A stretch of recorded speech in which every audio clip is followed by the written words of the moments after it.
Yeah, that was wow. I guess I don't even know what to say. I thought our players played with so much heart in that fourth quarter to be down, I think 12 with about 4 minutes left and just really stick together defensively. They kind of really, with our press just kind of came along and we didn't shoot the ball well the entire game. But I guess there at the end when it mattered, we came up with some really big shots and my adrenaline's still kind of going crazy. So I'm really proud of the team and really proud of what they did out there on the floor. And like I told them, this can be a turning point and a start for us, which we really needed that monkey off our back here in the ACC.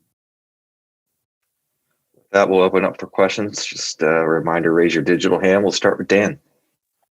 Coach, with Notre Dame, it felt a little bit like deja vu all over again. Last second win over them at home. Just walk us through the last couple minutes. I think it was a 16-1 run, and they didn't hit a basket over the last 5 minutes. Just how did it turn, and how did all that play out?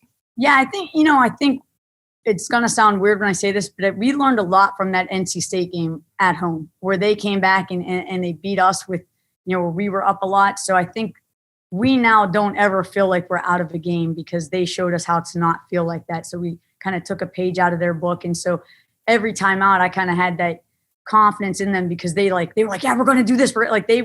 Sometimes you got to talk your kids at the end of a game, maybe to press when they don't really think they're still in it. But there was nothing like that from our bench, from our team that was in there. So we got in that press and, they got us one time on it. So we made a little bit of an adjustment to not kind of guard 30 up there in the mix. And that really helped. And like I said, we just kind of scrambled and played really hard and finally started rebounding the ball a little bit better, which was a key. And, for us hitting a couple shots, that's the thing. At some point we're going to make shots. I know it. I don't know when.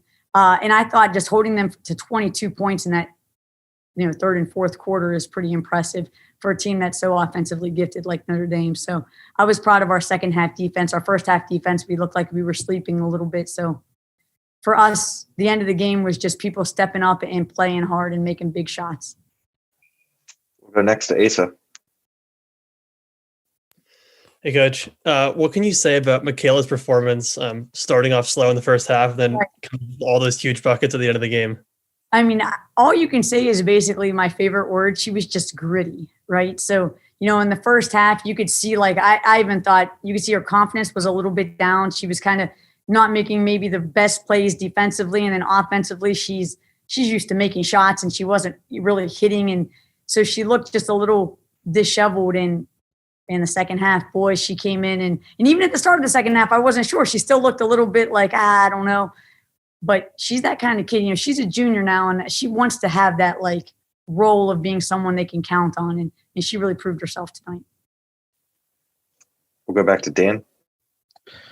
Coach, when Clara goes down, you have a little bit of a dearth on bigs to begin when you have people playing in the front court. But when your roster has to go smaller, first off, what do you do to adjust on that on the fly? And second of all, when you're playing a team that also has size like Notre Dame, how do you have to adjust to them and maybe if I get creative with your alignments?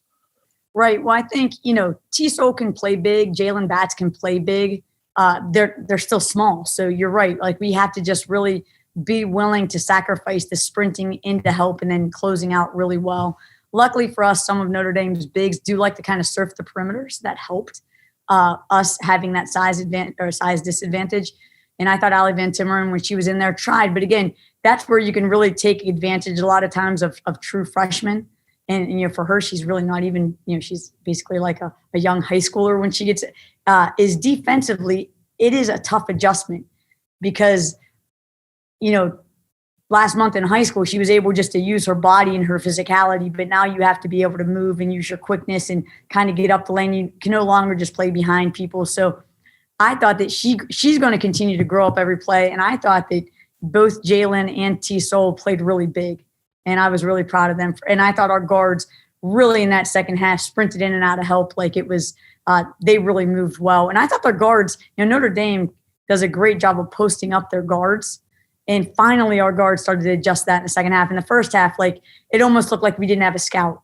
We didn't go over that for the last 2 days of getting posted up inside, but we did. And we finally showed it a little bit more in the second half.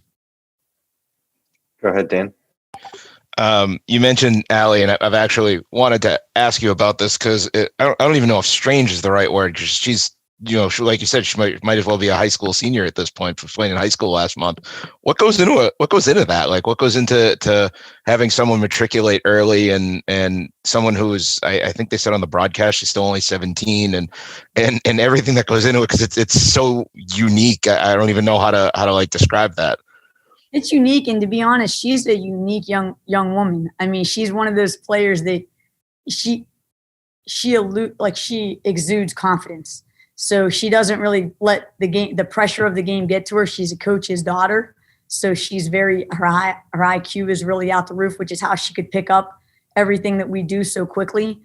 But as far as, it's strange to me too. And and even our players, I think her adjustment too is kind of a testament to the way our team is. Like, they really just kind of brought her in and mothered her into the family and was like, hey, we got you. And they spend extra time. They're all in a hotel right now. They spend extra time working with her on the plays, and things like that, I think a lot of other teams may have jealousy or things like that going on. But our team, they're great. They're great young women, and they support each other and they play for each other. And I think that's what you saw tonight.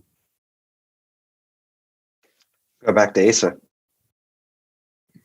Obviously, overall incredible performance from Taylor, Yes. but that patience she showed to be able to lay the ball off to Cam for that layup, and then her being so aggressive at other parts of the game. What can you say about coaching a player with those abilities to kind of play in such different ways? Yeah, I probably thank God every day I get to coach T-Sol and not have to coach against her. I would not want to have to coach against T-Sol. So, and to what you're saying, I think that's a big jump that she's made from last year to this year, is her patience offensively, to understand that she's very hard to guard. So when she gets the ball, just kind of take a deep breath and see what you got. When you have such a quick first step like she does, sometimes you want to rush into that quick first step. But she's learning to take her time, and I thought it was a great job of Cam cutting hard to the basket, not staying wide, and her being able to find and drop that dime. That was beautiful. And we'll wrap things up with Dan. All right, Coach, you swept Notre Dame last year. That was the first time it had ever happened in program history. And now this is the first time that BC has ever beaten Notre Dame 3 straight. And I know Notre Dame had a little bit of a down year, I guess, last year, but they're still Notre Dame, and they're still a top ACC type program. What does it mean to beat them 3 in a row? And can we finally, say that the Holy War has made its way onto the hardwood here? I guess. I mean, I don't really think of anything like that, to be honest. We're just excited to get the win. And to be honest, like I told the team, we got like tonight to celebrate, but then tomorrow we've got to get back into the grind and preparing for Wake Forest. So we're going to celebrate this, but I don't even know that I think about any of that. We just want to try to get wins and play as hard as we can and represent Boston College to the best of our ability. Coach, thank you very much. Congrats on the win. Thank you.